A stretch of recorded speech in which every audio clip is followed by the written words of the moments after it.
그래서 하나님 아버지에 대해서 좀 더 발견해가는 시간인데요. 성경에 나타난 하나님을 아버지라 부르는 몇 가지 이제 구절들이 있는데, 그 중에 이제 오늘은 네 번째로 하늘의 아버지의 온전하심 같이 온전하라. 그래서 그 온전함에 대해서 저희가 배우고 하나님처럼 온전하라고 하는 그 말씀에 순종해서 또 한 주간을 힘있게 살아가실 수 있기를 주님으로 축복합니다. 온전함에 대해서 좀 저희가 발견하기 어려운데요. 성경에 온전하다라고 하는 걸 찾아보니까 몇 가지 이제 종류를 나눌 수 있는데, 그 중에는 한 세 가지 정도 나눌 수 있는 것 같습니다. 첫 번째는 육체적으로 온전한 것. 마태복음 15장 31절에 보니까 장애인이 온전하게 되고 이렇게 말합니다. 그러니까 뭐 하나님이 우리를 이제 만드신 원래 아름다움이 있잖아요. 눈은 보고, 입은 말하고 먹고, 귀는 듣고, 손으로 만지고, 다리로 걷고, 이런 온전함이 회복되는 것. 그래서 마태복음 15장 31절에는 예수님께서 장애인, 육체를 원래의 모습으로 만드셔서 하나님께 영광을 돌렸다, 이렇게 말하는 걸로 봐서, 온전함이라는 것은 우리의 육체가 건강한 것, 사지가 다 건강한 상태를 온전함이다, 이렇게 말하는 것을 볼 수가 있고요. 마가복음 5장 15절에 보니까 정신이 온전해졌다, 이런 말을 합니다.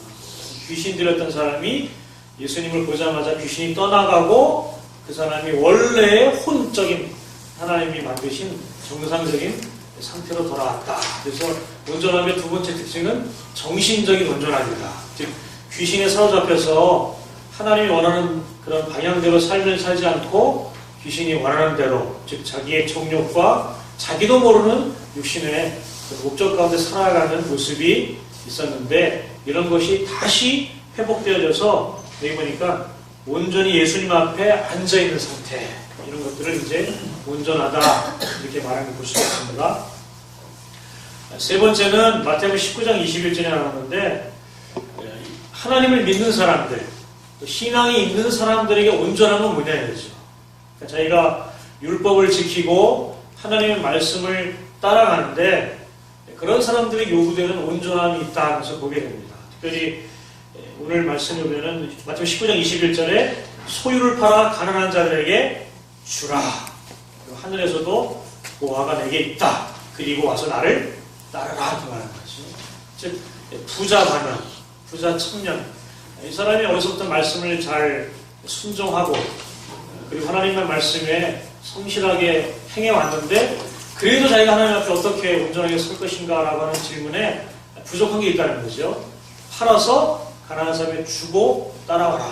그 말씀이 뭐냐면, 자기가 하나님을 따른다고 하지만 그 내면 속에는 무엇을 따르고 있냐 하면 이게 물질을 따르고 있는 거죠. 그래서 예수님이 그거를 꿰뚫어 보시고 그 사람 마음에 있는 물질을 내려놓고 주님을 따라올 것을 요청하면서 온전한 그리스도의 제자의 삶의 모습을 얘기해 주는 것을 보게 됩니다. 그러므로 온전함이라는 것은 육체적인 온전함, 정신적인 온전함, 그리고 신앙 안에서 하나님을 온전한 주인으로 믿고 따르는 삶을 우리가 온전함이다, 이렇게 볼 수 있습니다. 다른 성경에는 온전함을 완전함이다, 이렇게 표현했거든요. 완전하다. 완전하다는 것은 흠잡을 데 없이, 부족한 거 없이, 허물 없이 그 상태로 만족하는 상태잖아요. 하나님이 그런 분이시기에 그 하나님을 믿는 하나님의 백성들도 하나님처럼 흠없이 온전하게 살아갈 것을 요구하는 것을 저희들이 듣게 됩니다. 그럼 오늘 이 말씀을 들으시고 우리가 하나님이 원하시는 자리에 올라가서 이 완전함의 신앙의 상태를 유지하는 그런 모습으로 설 수 있기를 주님의 이름으로 부탁드립니다. 할렐루야.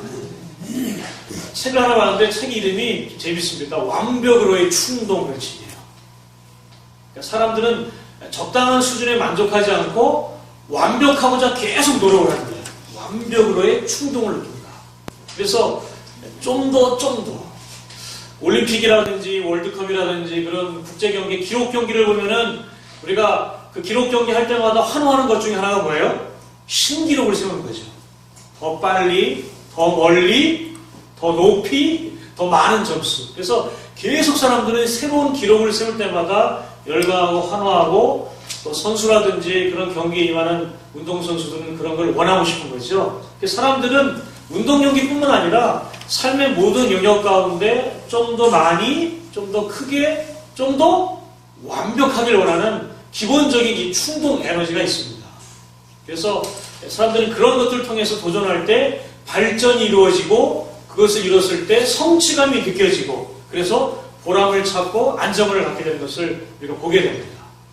예수 믿는 사람들 마음속에서도 이 하나님을 향한 하나님이 우리를 세상에 보내신 목적을 향한 완벽으로의 충동이 있다고 믿습니다. 신앙생활을 오래 하고 기도생활을 많이 하는 사람들, 그 대표적인 사람 중에 하나가 성 프란시스코 그런 사람이 될 수가 있겠죠. 그분이 기도를 아주 오래 했답니다. 그래서 그 제자가 오래 기도한 스승의 기도 제목을 물어봤대요. 어떤 기도를 하고 나오셨습니까? 그 사람 기도는 단순합니다. 하나님은 나의 주인이시고 나는 당신의 종입니다. 철저한 하나님과 자기의 관계를 잘 설정해서 주인 되신 하나님의 말씀에 철저히 순종하는 삶이 참된 죄자의 삶을 발견해 나가고 그걸 계속 추구하는 성자의 기도의 모습을 기억합니다. 그러면서 우리가 예수를 믿고 하나님의 백성이 된다면 우리는 계속해서 하나님이 원하는 삶으로의 욕구가 생겨나는 것이 정상이라고 믿습니다. 예수를 믿으면 결국 우리가 어느 때까지 자라는 거예요? 그리스도의 장성한 분량에 이르기를 원하는 거죠. 그래서 우리가 예수님처럼 되기를 갈급하고 목말라 하는 것이 신앙의 참된 한 욕구라고 생각됩니다. 그런 의미에서 우리가 하나님처럼 온전하게 되는 그런 영적인 도전들이 일어날 수 있기를 주님의 이름으로 부탁드립니다. 본문에는 48절만 읽었지만 사실 저희가 한 43절부터 이렇게 한 단락이거든요. 그 43절에서 48절까지의 단락은 원수를 사랑하라 그 말씀이에요. 원수를 사랑하라.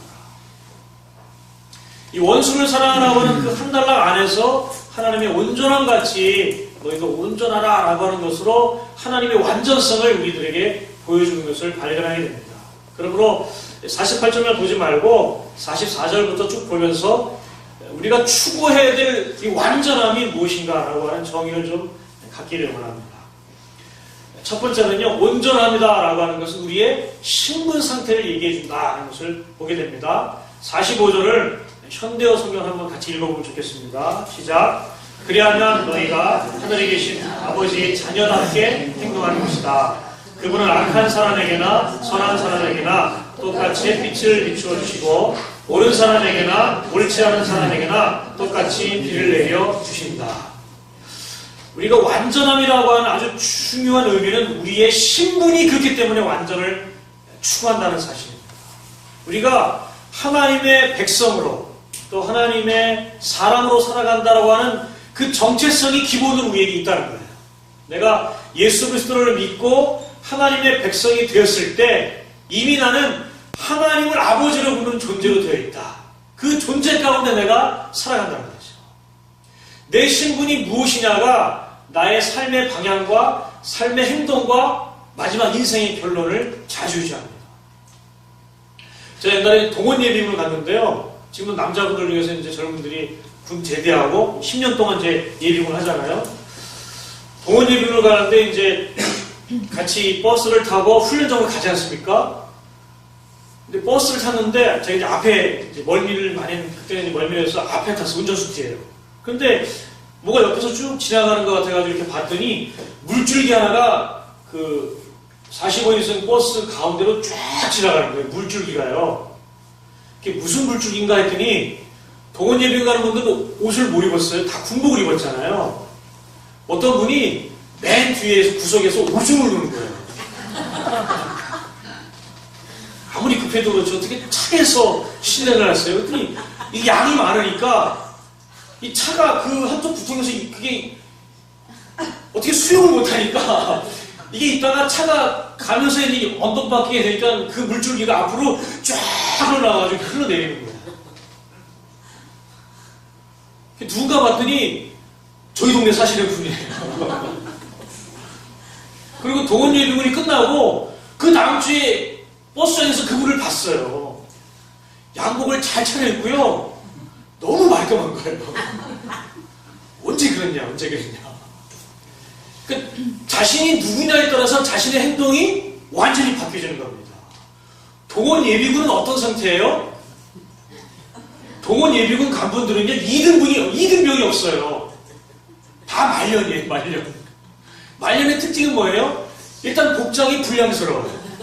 모자 약간 올리고, 단추 좀 풀고, 군하다 풀고, 그리고 총도 메고 가지 않습니다. 끌고 가요. 그래서 후배들이 막 그 죽느라고 힘들어요. 그리고 뭐 점호라든지 모든 그 규칙들이 어떻게 해요? 세상 말로 어때요? 이런 상태가 돼요. 근데 이분이 딱 사회에 돌아가고 이제 사회생활은 어때요? 아주 올바르게 하죠. 깍듯하게 하죠. 제가 또 사회생활 하면서 한번 봤습니다. 이제 직장생활 하면서 이 자재과에 계신 이 대리님을 봤는데 이분이 해병대를 나오신 분이에요. 해병대의 특징이 뭐예요? 한 번 해병은 영원한 해병이에요. 그래가지고 이제 저녁 회식을 하고 집에 이제 저는 술을 안 먹으니까 항상 저는 이제 끝나고 이제 모셔드리는 입장이죠. 합정동 쪽에 대기셨는데 모셔다 드리는데 이분도 특징이 뭐예요? 노상방뇨. 그리고 불어 넣어요, 막 이렇게. 그래서 술 더 먹고 가겠다 이겁니다. 한 1시간은 씨름하다가 집에 던져놓고 갔어요. 그 다음날 출근을 했거든요. 어떤지 아세요? 출근했는데 언제 굉장히 깨끗하게 앉아가지고 그러니까 자기가 누구냐를 아는 것과 자기가 누구냐를 모르는 것은요, 자기를 무방의 상태로 내려놓게 됩니다. 그러므로 말미암아 본인이 지켜야 될 규칙뿐만 아니라 자기의 신분에 어울리지 않는 것을 하게 되는 거죠. 온전함은 뭐냐? 온전함은 내가 누군지를 말해주는 겁니다. 하나님이 온전하기 때문에 나로 하여금 온전한 것을 얘기한다는 것은 내가 하나님과 관계되어 있는 사람이다 이렇게 얘기해 주는 거예요. 나는 그냥 옷을 풀어헤치고 그냥 차에서 이렇게 휘를 하는 그런 동원예비군에 간 나라를 지키는 것은 아무 상관없이 그냥 시간만 때우는 그런 존재가 아니라는 겁니다. 하나님은 나에게 하나님의 아들이라는 정체성을 주시고 하나님의 백성, 하나님의 용사, 하나님과 관계된 신분을 나에게 주어서 세상을 살아가게 한다 라고 하는 사실 우리가 꼭 기억해야 될 줄로 믿습니다. 온전함은 신분을 얘기해 주는 겁니다. 내가 누구냐? 이것을 알 때 나의 삶에 온전한 정체성을 누리는 삶을 가지게 될 줄로 믿습니다. 남편은 남편의 역할, 아내는 아내 역할을 잘 할 때 가정이 화평해지는 거 아니겠습니까? 제가 요새 박수를 칠 때 열심히 칩니다. 박수를 칠 때. 왜냐하면 북한에 계신 한 분이 박수를 대충 쳤다고 얼마 전에 총살을 당했다 그래가지고 여러분 축하하고 그럴 때 건성 박수 치지 마세요. 북한 같으면 당장 특별 군사재판에 가게 됩니다. 열렬하게 박수 치는 게 되게 중요하잖아요. 그래서 북한의 방송 매체를 보면은 경애하는 지도자 동지가 나오시면은 박수를 어떻게 쳐요? 열렬하게 치고 열렬하게. 우리 본받을 만한 거예요. 열렬하게 박수 치는 걸 본받은 게 아니라 우리의 삶의 신분이 무엇인가를 우리가 붙잡고 열렬하게 살아가는 거. 그게 되게 중요하다는 생각이 듭니다. 내가 누군지를 정말 열정적으로 붙잡고 실험하는 것. 그것이 온전함의 길은 온전한 길이다. 이런 생각이 듭니다. 할렐루야. 두 번째로 보겠습니다. 두 번째는 온전함은 첫 번째 아버지의 자녀답게 행동하는 것이다. 이렇게 말하는 거거든요. 우리가 신분이 무엇인지 알았다면 그 신분에 걸맞는 뭐 해야 된다고요? 행동을 하는 것이다. 온전함은 온전함이 요구되는 행동이 있다. 이렇게 보게 됩니다. 44절 같이 한번 읽어보겠습니다. 시작. 나는 너희에게 이르노니 너희 원수를 사랑하며 너희를 박해하는 자를 위하여 기도하라.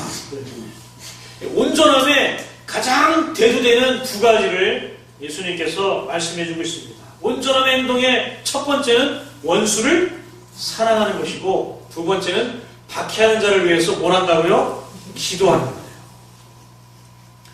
원수를 사랑할 수 있겠습니까, 여러분? 원수는 어떻게 해야 돼요? 안 보는 게 최고입니다. 내 인생에서 빠져줘. 이거지 않습니까? 근데 예수님은 전혀 다른 것을 우리에게 요구하고 있어요. 왜냐하면 우리가 온전한 존재로 변화됐기 때문에 원수를 향하여 사랑할 것과 우리를 핍박하는 자를 위해서 축복하며 기도할 것을 얘기하고 있습니다. 우리가 이 말씀을 듣기 전에 하나 전제가 있습니다. 그게 뭐냐면 하나님께서는 천국에 들어가는 예수 믿는 사람들 향하여 한 가지 도전을 했습니다. 너희의 의로운 행동이 바리새인과 서기관보다 낫지 않으면 천국에 갈 수 없다. 즉 바리새인들이 추구하는 의로운 행동보다 너희들이 훨씬 더 뛰어나야 하나님의 백성의 자격이 있다 이렇게 했거든요. 레위기에는 이렇게 말합니다. 레위기 19장 18절 원수를 갚지 말라 이럴 정도로 얘기하는 거예요. 원수는 갚는 것이 정상인데 그래서 가끔 이슬람 지역에 있으면 소매치기를 하거나 남이 훔친 사람 어떻게 해요? 손을 자른다 그랬습니다. 제가 사진에서 봤는데 손 자르는 건 아닌데 아기의 손을 뭐 한 10대 소년인 것 같아. 애 손을 놓고 그 위에 차가 지나가게 하는 거예요. 차바퀴에 손이 찌개진 거죠. 이렇게 시장에서 물건을 훔쳤다고. 이에는 이고 눈에는 눈이다 이거죠. 똑같이 벌을 받겠다 이렇게 말하는데 하나님께서는 이스라엘 백성에게서 원수를 갚지 말아라. 훨씬 더 원수를 갚는 데서 뛰어난 의의가 될 수 있겠죠. 하나님의 백성의 온전한 행동으로 볼 수 있습니다. 그런데 예수님께서는 거기에서 더 뛰어나서 뭐라 그래요? 원수를 사랑하래서. 원수를 안 갚는 정도가 아니라 원수를 오히려 더 사랑하는 것이 하나님의 백성들의 온전함이다 이렇게 얘기해주고 있습니다. 사실 수많은 갈등들의 가장 원초적인 문제는 뭐냐? 원수 관계 때문에 그렇습니다. 꼴보기 싫은 거. 가정에도 원수가 있잖아요. 제가 말씀드렸죠. 우리 어머니가 우리 아버님을 부르는 별명 이웬수. 수많은 원수들 간의 갈등인데 예수님의 말씀처럼 원수를 어떻게 하라고요? 사랑하라. 그러면 수많은 갈등의 문제, 조정에 대한 분쟁의 문제는 많은 부분이 해소될 수 있습니다. 그리고 핍박하는 자를 위해서 기도할 때 사랑의 문제가 표면에 올라와서 예수님의 말씀처럼 우리의 행동이 온전하게 변화될 수 있다고 믿습니다. 그것이 예수 믿는 우리들의 온전한 행동인 것을 붙잡고 신음한 것이 우리들의 온전한 삶의 자세인 줄로 믿습니다. 자, 세 번째로 보겠습니다. 세 번째는 온전함은요, 단순히 우리의 정체성과 우리가 해야 될 명령에서 끝나는 것이 아니라 우리들에게 하나님이 줄 상급이 있어서 그렇게 말씀하시는 겁니다. 46절, 47절 같이 한번 읽어보겠습니다. 시작. 너희가 너희를 사랑하는 자를 사랑하면 무슨 상이 있으리요? 세리도 이같이 아니하느냐? 또 너희가 너희 형제에게만 무난하면 남보다 더하는 것이 무엇이냐? 이방인들도 이같이 아니하느냐? 할렐루야.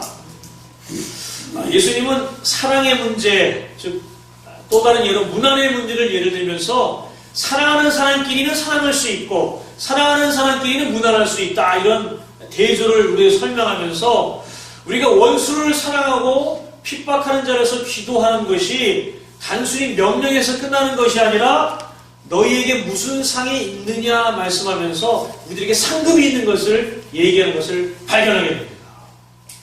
사랑은 사랑의 보상이 있는 겁니다. 미움은 미움의 결과가 있는 거죠. 하나님 우리들에게 완벽을 추구하면서 그 완벽의 정점에 뭘 놓냐면 원수를 놓고 있습니다. 그 원수를 향하여 우리가 하나님의 백성이라고 하는 정체성 가운데 그를 위해서 사랑했을 때 하나님 우리들에게 상이 있다 이렇게 말하는 것을 발견하게 됩니다. 할렐루야. 그러므로 우리가 내가 예수 믿으니까 사랑해야지, 하나님을 사랑했으니까 사랑해야지라고 하는 아주 근본적인 사랑의 동기이면 너머에 우리들을 향한 하나님의 놀라운 상급이 있는 것을 우리가 바라보고 인내하고 참아야 될 줄로 믿습니다. 상급은요 그냥 오는 게 아닌 거죠. 저는 원치 않게 스케이트 선수로 착출이 됐어요. 제가 잘 타는 게 뭐냐면 스케이트보드였거든요. 스케이트보드 아시죠? 판때기에 바퀴 달려가지고 이렇게 막 타는 거예요. 고등학교 때 그걸 배워가지고 여의도 그 광장에서 막 타고 대학로에서 이제 팀을 만들어서 막 타고 해서 막 대학도 하고 막 점프대에서 타고 막 열심히 탔습니다. 제가 잘 탔어요. 지금 이렇지만 그때는 날렵했습니다. 막 탁 타가지고 막 한 10m 막 날아가고 탁 타고 가고 막 그러면 자매들이 오빠 재밌었어요. 그래가지고 고등학교 때 이제 열심히 그 팀을 만들어가지고 이제 대학로 그리고 저기 어린이대 뭐 이런 데 가서 막 도시를 누비면서 막 할렐루야가 아니라 그 인기를 막 누리고 다녔어요. 그래서 특기란에 스케이트 보드라고 썼거든요. 근데 그걸 입는 분이 뒤에 보드를 못 입고 스케이트 했거든. 스케이트 타라 했고 스케이트 탔어요. 스케이트를 한 번도 안 타봤거든요. 그래가지고 매를 얼마나 맞았는지요. 아주 이 허벅지가 빨주노 쪽 팔아보러 막 있어요. 이렇게 많이 때리더라고요. 이렇게요. 그리고 준비해서 딱 해서 꽁지나면요 얼음을 깨고 얼음물에다 머리를 담그게 해요. 근데 강원도가 얼마나 추워요. 강원도가요. 20도 이상 머무니까. 그래서 거기서 한번 머리를 후 빼면 머리카락이 다 얼어요. 그리고 나서 출발하면 1등을 해요. 거기 눕기 싫으니까. 그래가지고 스케이트를 탄 적이 있습니다. 할렐루야. 얼마나 열심히 탄지 몰라요. 근데 나중에 스케이트를 많이 하니까요. 허벅지가 이만해지는 거예요. 그래서 바지가 막 안 들어가요. 근데 제일 힘든 게 뭐냐면 얼음판에서 스케이트를 타는 것보다 더 힘든 게 뭐냐면 지사훈련이에요. 끝나고 와서 저녁에 이제 이 훈련을 하는 겁니다. 그러면 신문 보는 자세 아시죠? 신문 보는 자세. 이렇게 해가지고 다리를 이렇게 90도 꺾여가지고요. 그걸로 10분을 견뎌야 돼요. 처음에는 3분, 4분, 5분 이상. 5분까지는 견디겠더라고요. 근데 사람이 힘들면 엉덩이 이렇게 들게 되거든요. 그러면 이제 선배들이 이제 때려요. 그 스케이트를 날 보호하는 칼집으로 이제 허벅지나 이렇게 종아리를 떼고 얼마나 아픈지 몰라요. 추운데. 한 대 맞으면 멍이 들거든요. 그러면 안 맞으려고 이제 버팅기는 거예요. 버팅기면서 이제 힘이 생기는 거예요. 그리고 스케이트를 탈 때는요, 이 구부정이 하면 안 돼요. 이렇게 앉아야 잘 나갑니다. 이게 속도가. 원리가 있더라고요. 그래서 이걸 숙여서 그걸 타는 거예요. 저희 이게 수영을 하는데, 그 강원도 여자 대표가 왔어요. 허벅지가요, 얼마나 두꺼운지 여자가. 그래서 이 코너를 도는데 코너를 못 돌 정도로 얼마나 빠른지. 우리나라에 지금 그 스케이트에 금메달 딴 여자 있잖아요. 한 분이 계속 갱신하고. 제가 스케이트를 한 몇 달 훈련을 해봐서 알아요. 이게 얼마나 고된 훈련인지. 정말 힘들어요. 정말 힘들어요. 근데 그렇게 이겨나가니까 나중에 경기하면 이기잖아요. 그죠? 이 인내라고 하는 게 되게 중요해요. 인내라는 게. 인내라는 게. 인내하고 견뎌내면 뭐가 있다고요? 상이 있는 겁니다. 상이. 그 상은 이 받아본 사람만이 아는 거죠. 예수님께서는 우리들에게 너희가 너희를 사랑하는 자만 사랑하면 무슨 상이 있냐 말씀하면서 그 사랑의 최정점에 원수를 놓고 그 원수를 향해서 우리가 한번 끝까지 사랑해보라고 도전하고 있습니다. 할렐루야. 그러면 너희들이 종국에는 상을 받을 것이다. 이렇게 얘기합니다. 예수님을 한번 보십시오. 예수님은. 그분은 애매하게 고난받으시고 애매하게 십자가에 달리셔서 원수 취급 당하시고 돌아가셨어요. 그런데 그분이 돌아가실 때 뭐라 그래요? 아버지 저들을 사해달라고. 자기 되는 것을 알지 못한다고. 그 마지막까지 그분이 계속해서 용서를 구하면서 세상을 향한 사랑을 보여주셨습니다. 요한복음 3장 16절 이렇게 말씀하시죠. 하나님이 세상을 이처럼 사랑하사 독생자를 주셨으니 이는 저를 믿는 자마다 누구든지 멸망치 않고 영생을 얻게 하려 하십니다. 어떤 면에서 우리가 이 상급을 받기 위해서 우리의 사랑의 이 예수 그리스도를 바라보고 그분이 우리에게 모든 것을 주신 것처럼 우리도 주는 삶을 도전할 때 우리들에게 예수 그리스도도 부활하셔서 모든 이름 위에 뛰어난 이름으로 만국을 다스리는 권세를 가지는 그런 심판주로 다시 오실 자리에 가신 것처럼 우리도 그렇게 내어주는 그런 삶을 살아가야 될 줄로 믿습니다. 그럴 때에 이 하나님이 우리들에게 요구하는 완전함을 우리가 누리고 살아가게 될 것을 믿습니다. 할렐루야. 하나님은 우리의 아버지가 됐어요. 아버지. 많은 신앙인들에게 이 아버지에 대한 이미지가 일그러진 경우가 많이 있죠. 아버지가 자녀에게 잘못 대하고 아버지가 가출한다든지 아버지가 일찍 돌아가셨다든지 아버지의 완전한 사랑, 아버지의 그 품에 온전한 사랑을 느껴보지 못한 사람들에게 하나님의 아버지의 사랑은 자칫 일그러진 자신의 육체의 아버지의 모습으로 잘못 비출 수 있어서 아버지 그러면 왠지 가까이 갈 수 없는 그런 거리감이 있을 수 있다고 생각됩니다. 저도 아버지 사랑을 많이 받았는데 이 아버지가 주는 사랑과 제가 받는 사랑의 코드가 잘 안 맞은 부분이 있는 것 같아요. 그래가지고 제가 지금도 생각하는 게 저희 아버지가 일을 하시다가 교통사고를 당하셨어요. 그래서 병원에 계셨는데 병원에서 이렇게 환자복을 입고 들어오는 게 너무 무서운 생각이 지금도 있어요. 왜 무서운지 모르겠어요. 어렸을 때 병원에 가서 침대에 누워있는 아버지가 무서운 거예요. 그래서 가까이 못 가고 막 병원에 안 들어간다는 그런 기억이 납니다.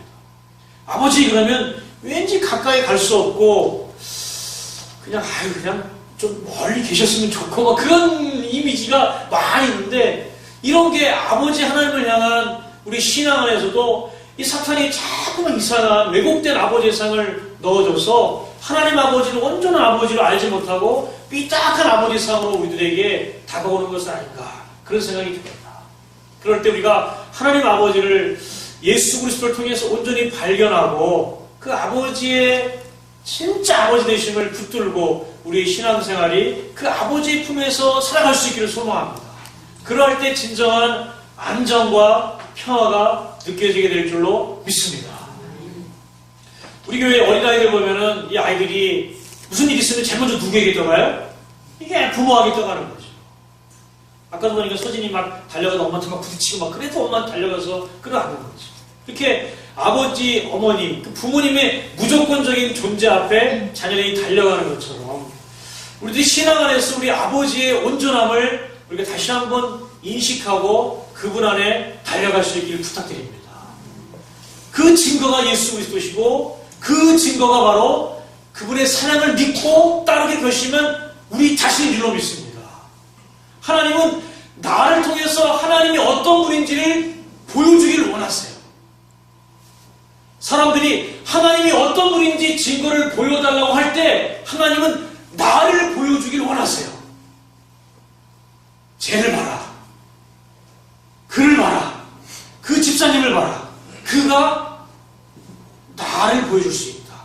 예수님의 제자들이 하나님을 보여주셔야 할 때 예수님께서 야, 빌립아 여태까지 내가 너희와 함께 있었는데 하나님 아버지를 보여달라고 하느냐 이렇게 말씀하셨거든요. 우리가 인천에 가서 바닷물을 떠오면요 그게 우리의 주방에 와서도 그 물은 인천 바닷물의 짠맛이 그대로 있는 것처럼 우리가 하나님 아버지의 접붙인 상태가 된다면 이제 우리는 어디를 가든지 하나님 아버지의 자녀의 모습으로 서게 될 줄로 믿습니다.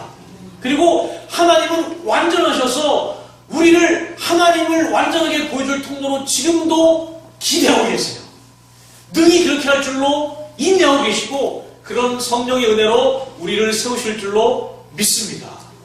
그러므로 우리는 하나님의 온전함 가운데 서야 될 줄로 믿습니다. 하나님이 등져버린 하나님을 떠나버린 하나님과 원수된 세상을 구원하려고 하나님 자신이 이 땅에 오셔서 원수를 사랑하시고 그 아들을 십자가에 못 박아 박해할 때조차도 기도하시면서 그분의 완전함심을 보여준 것이 우리들에게 증거로 남아있습니다. 이제 우리가 이 온전한 하나님 아버지의 모습 가운데 세상을 향해서 다시 한번 설 수 있기를 주님의 이름으로 부탁드립니다. 하나님은 예를 들었죠. 하늘의 해를 봐라. 하늘의 비를 봐라. 해는 의인과 악인에게 똑같이 비춰준다. 비는 의로운 사람과 불의한 사람에게 똑같이 내려온다. 하나님은 악한 자나 불의한 자나 동일하게 그분의 은혜가 비춰주고 있다. 그게 하나님의 완전합니다. 그렇다면 이제 우리들에게 우리가 사랑하는 사람뿐만 아니라 우리가 원수를 여기는 사람에게도 뭐 해야 된다고요? 사랑해야 된다. 우리를 위해서 기도해 주는 사람뿐만 아니라 우리를 향해서 박해하는 사람들을 위해서도 우리가 이제 기도해야 된다. 그게 하나님처럼 완전한 것이다. 라고 말씀하시면서 하나님의 완전함에 우리를 초대하고 있습니다. 할렐루야. 2013년 마지막 달 이제 한 보름 남았습니다. 이 보름 동안 우리의 인생 가운데 수많이 올려지고 내려지고 미뤄두고 했던 원수된 상처들, 사람들, 기업들, 이제 완전한 그리스도의 백성으로 사랑으로 한번 옷 입히시길 주님의 이름으로 축복드립니다. 원수를 이길 수 있는 유일한 방법은 그리스도의 사랑으로 덮는 것밖에 없습니다. 왜냐하면 하나님을 등져버리고 하나님을 배반해버린 세상을 향한 하나님의 방법은 예수 그리스도를 주셔서 사랑함으로 그 죄값을 대신 치르는 방법으로 회복하시는 방법을 선택했습니다. 그게 가장 완전하기 때문에 그렇습니다. 사랑이 완전한 겁니다.